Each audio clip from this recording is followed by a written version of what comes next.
Hello mga bakla! So, eto na nga ang chika. O, diba? Chismosan-chismosa ang datingan. Pero, for today's video, lahat ng sasabihin ko, walang kwenta. Bahala na kayo dyan. Gusto kong mag-relax. Dahil nga, nung mga nakaraang araw, busy kami sa mga bagay-bagay. Dapat mabisi din kami sa isa't isa. Ganun dapat. Sa totoo lang bakla, required naman talaga sa isang relasyon ang quality time. Pero syempre, hindi naman lahat mapapanindigan yun. Syempre, hindi na tayo Gen Z. Marami na tayong obligasyon at bukod doon, yung quality time sa labas, hindi lang sa loob ng bahay. Kaya nga ito, magka-quality time kami sa bundok. Sino ka dyan? Hindi nyo kaya. Sayang naman tong red outfit ko kung sa Quezon City lang. Huy, puro usok lang din doon. Hapon na nga pala to mga bakla, parang mga 5 PM na yata to dahil nga late ko nang ginising yung partner ko kasi puyat siya. Pero dahil walang makakapigil sa akin, gigisingin ko talaga siya. Pupunta kami dito sa Palpitate. Actually, mga bakla, madalas talaga kami dito sa Tanay. Nabisi lang talaga kami ng very light, kaya pinush ko na talaga kahit maggagabi na yan, ipupush natin yan. Pinupush ko kasi talagang makalabas kami mag-asawa dahil nga pag weekends, kasama namin yung mga bata. Magkaiba pa rin kasi yung bonding yung mag-asawa na kayong dalawa lang at iba rin pagkasama nyo yung mga anak nyo. Pero bukod doon, ilang linggo na rin talaga kaming hindi nakakalabas. Kaya nung may pagkakataon akong gisingin siya, pinush ko na talaga na umalis kami. Bading, kung umabot ka na sa video na to, please like, follow, and share naman. Palambing naman. Baka may magtanong ulit sa inyo kung anong lugar to or kung saang lugar to. Sa Tanay to at ang pangalan is Palpitate. I-waste nyo na lang. Alam nyo mga bakla, marerelax talaga kayo dito dahil nga sobrang payapa at sobrang tahimik. Ako lang yung maingay. Bukod doon, wala nga ang entrance dito.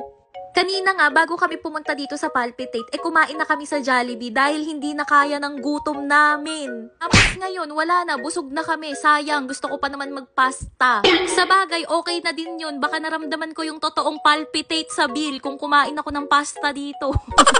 Kaya nga ang ginawa na lang namin dahil hindi na kami kumain dito, naglandian na lang kami.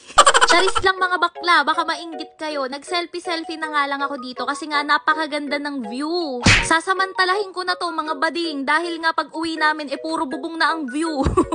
Sobrang lawak kasi dito sa Palpitate dahil nga daw in-extend na nila yung space nila kaya marami kang pwedeng galaan at bumili naman kami ng kape kaya may karapatan kaming gumala dito.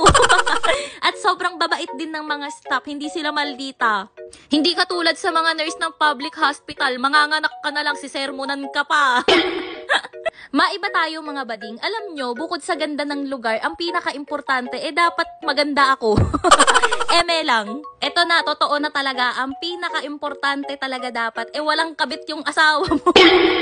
Para literal na payapa talaga ang buhay. Dahil hindi naman magiging payapa tong lugar na to kung hindi payapa ang isip nyong dalawa.